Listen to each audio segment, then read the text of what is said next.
संदेश सर, अमृता आणि कादंबरी, फार मनापासून तुम्हा तिघांचं स्वागत. थँक्यू. प्रसन्नच झालं वातावरण. म्हणजे दोन सुंदर देखण्या अप्रतिम, म्हणजे काय अशा स्त्रिया आणि एक दोन देखणे पुरुष. अजून काय हवं काय म्हणजे? काय पाहिजे, काय एपिसोड रंगायला अजून काय पाहिजे? आता पदार्थ काय प्रेक्षकांनी केले तरी चालतील. फारच भारी. कसे आहात तुम्ही तिघेही? छान. तुमच्या तिघांची मैत्री कशी आहे याचा एक साधारण आम्हाला आता एक अंदाज आला, त्याची एक झलक आम्ही पाहिली. संदेश सर, काय सांगाल या मैत्रीविषयी? खरं त्यांनी सांगण्यात जास्त मजा आहे. बरं. की त्यांना खूप वर्षांपूर्वी झीच्या अवघाची संसार मालिका केल्याची आठवण त्यांना जागी झाली आता. आसावर आणि अंतरा. Correct correct correct. त्याच्यामुळे अवघाची हा संसार, क्या बात है. 20 वर्षांपूर्वी ते मेकअप रूम मध्ये एकत्र होते, त्यांना आता आठवलं ते. एक्झॅक्टली 20 वर्षांत. कारण आता आम्ही एकत्र मेकअप करत होतो ना एकाच रूम मध्ये, तर आम्ही म्हणलं अरे हो. हीच ती वेळ आणि वा. हाच तो क्षण. तर थँक्यू आम्ही सारे खवय्ये की या हो. निमित्ताने आम्हाला त्या आठवणी पुन्हा एकदा जागृत झाल्या. तर अवघाची संसारचं शीर्षक गीत हं. आम्हाला तुमच्या आवाजात ऐकायला आवडेल. 3, 2, 1. मन माझे मोर पिशी स्वप्न जणू, मन माझे शिशिरातील इंद्रधनू, हुंदक्यांची कुजबुज वेदनांचे अलगुज, नवा चंद्र नवा ध्यास शोधी नवे आकाश, राखेतून मीच नवा घेतला आकार, उजळून जाई पुन्हा अवघाची हा संसार. वा वा वा वा. हो, अवघाची हा संसार. क्या बात है. वा वा वा वा वा. देवकीताईंनी गायलं. अप्रतिम, देवकीताईंनी ब्युटिफुल. गायलं होतं. देवकी, मी आता तेच म्हणणार होतो की झी मराठी वाहिनी लोकांपर्यंत पोहोचण्यामध्ये शीर्षक गीतांचा एवढा मोठा हातभार आहे. त्यात महत्वाची नावं म्हणजे अशोक पत्की, अशोक काका, देवकी exactly. पंडित, लिहिणारी माणसं आणि अर्थात तुमच्यासारखे काम करणारे कलाकार. तुम्ही काय सांगाल या मैत्रीविषयी, कादंबरी? ते माझे सल्ला मागायला जायची जागा आहे ती. So मी सतत त्यांच्याकडे काही ना काही सल्ला मागायला जात असते, खाऊ खायला जात असते.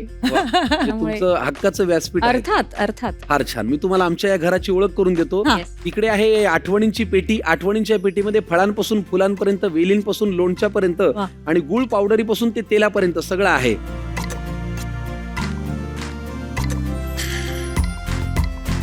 वा. ओके, ही आहे चविष्ट चकाट्या पिटायची जागा. इथे पदार्थही चविष्ट करायला लागतात, चकाट्याही पिटायला लागतात. आणि संदेश सर, या आमच्या जागेमध्ये आमचा एक नवीन मित्र ऍड झालेला आहे, हा. Beyond appliances. ही एक नवीन वेगवेगळ्या पद्धतींनी क्वालिटी असलेली अशी शेगडी आहे. वा. हिला टायमर आहे. हिचा फार असा म्हणजे त्रास होत नाही आणि अनेकांच्या घरातलं दूध उतू जात नाही. वा. आणि इकडे आहे आठवणींचा कट्टा, जो आपल्याला आता रंगवायचा आहे वेगवेगळ्या आठवणींनी, गप्पांनी. चला. चालेल, सुरुवात तिकडून करूया. Please welcome. अवश्य. नाटक मंडळी या. या. चला.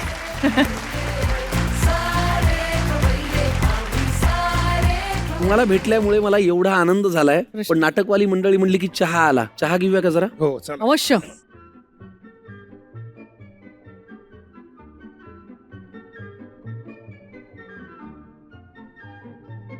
अरे चहा म्हणजे संदेश सर घ्या. चिअर्स. ही आपली पहिलीच भेट असल्यामुळे आपण चहाला चेअर्स करू.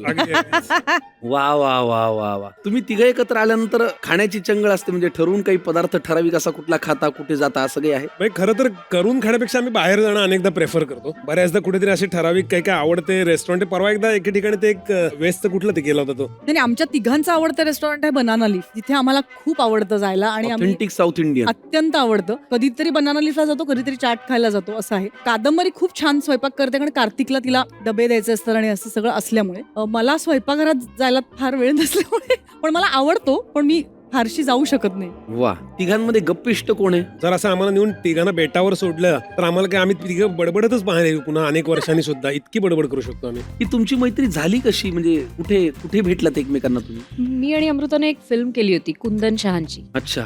3 बहने नावाची हिंदी बर. फिल्म, जी आली नाही, रिलीज नाही झाली. आमची ओळख तिकडे झाली. माझी आणि ह्याची मैत्री फक्त मला तुला सांगायचं होतं की मी जवळपास शाळेत असतानाच झाली. 17व्या वर्षी काय ते 16वं वर्ष धोक्याचलाच हो. पाय माझा इकडे. माझ्या अंगात कुठलाही धोका पत्करण्याचं साहस नव्हतं. इंटरेस्टिंग. आपल्या तिघांना भेटायला एक डबेवाला इथे आलेला आहे. मुंबईचा डबेवाला आपण सगळे जाणतो. तर त्याला मी विनंती करतो की त्यांनी मंचावरती यावं. प्लीज या. अरे वा वा वा. अरे क्या बात है. काय नाव आपलं? माझं नाव संतोष आहे. संतोष आहे. झाला, संतोष झाला. ठेवा इथे. आपल्यासाठी खास भेटवस्तू आणलेली आहे. बर. वा. अरे वा. चविष्ट खाण्यासारखी. वा भेळ सुकी भेळ बघितली काही मंडळी कोण आली तू ओळखतोस ना यांना हो मी खूप ओळखतो खूप या ओळखतो? हो ह्या गोष्टीवरनं ही जी भेळ आहे ही भेळीवरनं मी खूप लेखक होण्याचा खूप मोठा प्रयत्न केला. आजवर करतो आहे, पण मला ह्याची जागा कुठे मिळते लग्नामध्ये इन्व्हॉल्व लिहायला, म्हणजे माझी रायटिंग कोणत्या प्रकारे सुधारू शकते अच्छा त्यासाठी मला उपयोग केला जातो. हो कशाचा भेळीचा भेळीचा बर लॉजिक त्याचं. बर बर आणि सध्या मॅडम मी तुमचा खूप मोठा फॅन आहे. थँक्यू. हो आपलं ते गाणं माझ्या घराघरामध्ये प्रसिद्ध आहे, जगभरात प्रसिद्ध आहे. कोणतं गाणं मला फ्लॉवरच्या शेती मधनी वांगी बी पिकवायची हाय. वा वा वा वा या गोष्टी अप्रतिम आहे हे गाणं. फ्लॉवरच्या शेतीमधली वांगी वांगी सुद्धा पिकवायची आहे. म्हणजे आज तुम्ही हे वेगळं फ्लॉवरच्या शेतामध्ये वांगी पिकवायची आहेत हे एक जे काव्य तुम्ही म्हणून गेलात त्यांनी आज डोळे भरून आले. मुलांनाही संतोष झाला असेल. संतोष थँक्यू सो मच चालेल. Thank येस वा वा वा हे असे पदार्थ खायला तुम्हाला आवडतात सुखी भेळ पाणीपुरी वगैरे हो अर्थात. प्रचंड. हे बघ म्हणजे मी आता समोर भेळ असेल तर माझं कुठे लक्ष लागू शकत नाही त्याच्यामुळे दोन थोडंसं गोष्टी खातानाही वर बघत नाही. दोन गोष्टी खाताना वर बघत नाही वर म्हणजे नाहीच नाही, मासे आणि भेळ वा करेक्ट. या दोन गोष्टी तिने बघायला लागल्या तर ती जगाकडे दुर्लक्ष करू शकते संपूर्णपणे आणि खात राहायचं. तर ह्या सगळ्या गप्पांना अजून पुढे नेऊया. मी तुम्हाला आता एक नवीन गंमत सांगतो. आज आम्ही आता इथे नाटकाची पेटी आणणार आहोत. हा. नाटकवाले म्हणलं की पेटीमध्ये खूप काही असतं, तर आजच्या या पेटीमध्ये आठवणी आहेत. तर ती पेटी आणूया आणि बघूया काय काय आठवणी त्याच्यातून बाहेर पडतायत आणि कुठल्या नाटकाची निर्मिती होती. घेऊन या नाटकाची पेटी पटकन. नाटकाची पेटी आम्ही तुमच्यासाठी इथे आणलेली आहे. बघूया या पेटीमध्ये काय काय साहित्य आहे. प्रेक्षक हो,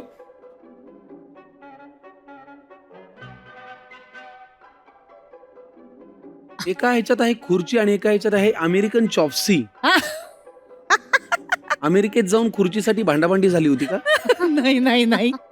तर हे काय आहे? सो ओके तर मी जी 17 वर्ष मी तुला सांगितलं 17व्या वर्षाची एक मुलगी जी सत्यरोज दुबेजींच्या नाट्य शिबिराला जात होती, जिला सोनालीशी तिची मैत्री झाली आणि जी सोनालीच्या वाढदिवसाला तिच्या घरी गेलेली असताना हा माणूस तिला असाच कुर्ता घालून दिसला आणि ती त्याच्या प्रेमात पडली. पण तेव्हा ती होती 17 वर्षांची. त्यामुळे माणूस म्हणाला हे काय लग्न. म्हणजे थोड्या दिवसांनी मी त्याला म्हटलं आम्ही पार्टनर्स नावाचं नाटक केलं जे आम्ही एकत्र लिहिलं. म्हणजे तो सांगे मी लिही वगैरे असं सगळं. मी लिपस्टिक लावून रोज नाटक लिहून घ्यायला जाई त्याच्या घरी. तर हे सगळं माझं चालू होते प्रयत्न. पण नंतर मी जेव्हा त्याला म्हटलं संदेश मला असं वाटतं की या मैत्री पलीकडे मला तुझ्याविषयी काहीतरी वाटतंय. तू म्हणाला अमृता वय काय तुझं? म्हटलं 17. हे काय लग्न वगैरे ठरवायचं वय नाहीये, अभ्यास कर नंतर बघूयात वगैरे असं म्हणून त्यांनी मला नकार दिला. सो सत्यरोज दुबेजींची रिएंट्री होते इथे. हा. दुबेजींना मी विचारलं दुबेजी माझं काय पोस्चर वगैरे वाईट आहे का, मी अट्रॅक्टिव्ह दिसत नाही का मुलांना? असं मी आडून त्यांना एक प्रश्न विचारला. दुबेजी म्हणली क्यों क्या हुआ बेटा क्या हुआ? म्हणलं नाही पता नहीं लेकिन लड़कों को मैं अच्छी नहीं लगती क्या? काय फालतू काय विचारतेस बाई? तर म्हटलं नाही माझं पोस्चर ओके ये कुर्सी उठा लो. म्हणलं जी दुबेजी कुर्सी सर पे रखो. म्हणलं ओके ओके. मग ती खुर्ची तिथे होती ती डोक्यावर. यहाँ पे चलती रहो चलो ठीक हो जाएगा पोस्चर असं त्यांनी मला सांगितलं. पोस्चर नीट करायला त्यांनी मला एक खुर्ची डोक्यावर दिली आणि ते झोपले तिथे गाढ. हा चलो असं म्हणून ते गाढ झोपले आणि ती खुर्ची घेऊन मी आपली ताठ वगैरे राहून अशी चालत राहिले. तेवढ्यात दरवाजा किलकिला झाला आणि हिरोची पुन्हा एकदा एंट्री झाली दुसऱ्या अंकातली. तर मला असं परत आलाय म्हणजे होकार ना संकर्षण संदेशे वगैरे वगैरे. सो मग मी ते पटकन घाईघाईने दार किलकिला करून निघून. सो हा मला बाईकवर योगी रेस्टॉरंटला घेऊन गेला. तर मी म्हटलं बास आता होकार मला दिसला असा येताना नकाराचा होकार होताना. तर ह्यांनी अमेरिकन चॉप्सीची ऑर्डर दिली. अमेरिकन चॉप्सी आली तर मी म्हटलं थांबलाय तो जरा आता सांगेल थोड्या वेळाने. आणि असं चॉप्सीचा पहिला घास घेतला आणि लेखक बोलते झाले अमृता मी तुला आज इथे अशासाठी आणलंय की मी जरी तुला नकार दिलेला असला तरी तू मनाला लावून घेऊ नकोस, तू तुझं आयुष्य आनंदाने जग. तर मी वर बघितलं आणि मी म्हणलं हा माणूस खरंच इतका दुष्ट आहे, मी ह्याच्यावर प्रेम केलंय. आणि मी ना रडू लागले. असे डोळे गळतात पण मी चॉप्सी खात राहिले. चॉप्सी सोडली नाही मी रडायला लागले. पण 3-4 अश्रू पडल्यावर ह्याचं हृदय थोडक्यात आम्हाला यातनं हे शिकायला मिळालं की प्रेमासाठी लोक खुर्ची सोडू शकतात, चॉप्सी सोडू शकतात. छान. पण Interesting. आम्हाला होकार मिळाला त्याची चॉप्सी साक्षीदार आहे. आई आपण पडलेली नोट. हडलेली जवळ फाडलेली पाडता पाडता राहिलेली जे मगाशी राहिलेली नोट. कादंबरीने सांगितलं ते. काय घडलं होतं कादंबरी आम्हाला प्लीज सांग. कुंदन शहांच्या ऑडिशन नंतर आम्ही दोघी बाहेर पडलो की तू कुठे राहतेस तू कुठे राहतेस. मग आमच्या लक्षात आलं आम्हाला दोघी नाही बांद्र्याला येऊन मग तिकडनं ट्रेन मधनं मला जायचंय आणि हिला पलीकडे जायचंय जे काय असेल ते. तर आम्ही आलो आणि रिक्षाचं भाडं तेव्हाचं जे काय झालं असेल 10 रुपये. तर 10 रुपये मी देणार. सो पहिली नोट मला वाटतं तिने काढली आणि मला ते आवडलं नाही का मी काढली आणि तिला नाही आवडलं. सो मला ती नोट आठवते की आम्ही मी देणार तू नको. लिटरली आणि तो रिक्षावाला असं बघतोय की आम्हाला पैसे मिळणार आहेत काही आहे. पुढच्या वेळेला दे आता मला नाही, दे, असं नाही, पण मी मोठी आहे, मी ऐक, मोठी आहे. ऐक, काय मी अगं, मोठी आहे, आपण मी मोठी आहे. पुढच्याच राहणार आहोत अशी ती आमची 10 रुपयाच्या 5 मिनिटं भांडण या नोटेवरनं झालं आणि तो रिक्षावाला ताई माझे पैसे द्या आणि मला जाऊ देत. हो. तर त्यामुळे ही ऐतिहासिक नोट आहे आणि ही आमच्या पहिल्या भेटीची साक्षी आहे. पहिल्या भेटीची साक्षी आहे. हा हे काय हा, अमृताने खाल्लेला संपवलेला मासा. काय काय काय करेक्ट. हो मग मला आधी हे काय आहे हेच कळलं नाही मला मुळात. अमृताने संपवलेला मला आठवलं पण आता आमचे या नाटकाचे जे सूत्रधार आहेत दिगंबर प्रभू हम्म. So ते आणि मी यांचं कॉमन एक आवड म्हणजे मासे खायचे. तर प्रभूने आम्हाला माशांचे अप्रतिम जॉईंट्स कमाल. केलेले आहेत. हा सो मुलुंडला प्रयोग असेल ठाण्याला प्रयोग असेल की हेमंतला जावंच लागेल. संदेश ज्याला खरोखर व्हेज आवडायचं खायला तो हेमंतला गेला आणि आम्ही तिथे मासे खाल्ले. त्या दिवशी रात्री ना तो झोपेत मला असं म्हणत होता काय होता ना तो पापलेट काय होता ग तो. म्हटलं हा झोपेत मासे वगैरे. तर नंतर मी आणि प्रभू गजालीला गेलो आणि तिथे खेकडा खाऊयात दोघं शेअर करूयात वगैरे असं आमचं ठरलं. तर खेकडा आधी दाखवतात हा चालेल का वगैरे ओके मोठा वगैरे घेऊयात कमी नको पडायला. तो खेकडा आला नंतर मी वरच पाहिलं ना एक समाधी लागली माझी आणि मी प्रभूला मिळालाच नाही. प्रभूला वेगळं काहीतरी खावं लागलं. मी अख्खा तो निगुतीनी खाऊन आणि मला असं वाटतं ही कला आहे. हो आहे. मासे खाणं चिकन खाणं मटण खाणं त्यांची हाडं ही व्यवस्थित ते निगुतीनी खाणं ही एक कला आहे आणि वाह. ती कला मी स्वतःच बाकी कुठल्या बाबतीत जोपासली आहे हा खूप जोपासली आहे. छान. त्याच्या मागे मेहनत आहे म्हणजे साधना आहे. साधना आहे. तेच आहे की त्याला माशाला आणि खेकड्यालाही वाटावं की मी पोटात जावं तर हिच्यात. हा अगदी बरोबर आहे. कारण एवढा मी स्वच्छ होऊन जातो. अरे छान. हा कमाल बहारदार गप्पा. नाटकाच्या पेटीमधून खूप काही बाहेर पडलं. आता तुम्हाला गिफ्ट हॅम्पर आम्हाला द्यायचं आहे. त्यासाठी मी तुम्हाला तिघांना विनंती करतो की तुम्ही जरा मध्यभागी या आपल्या घराच्या या.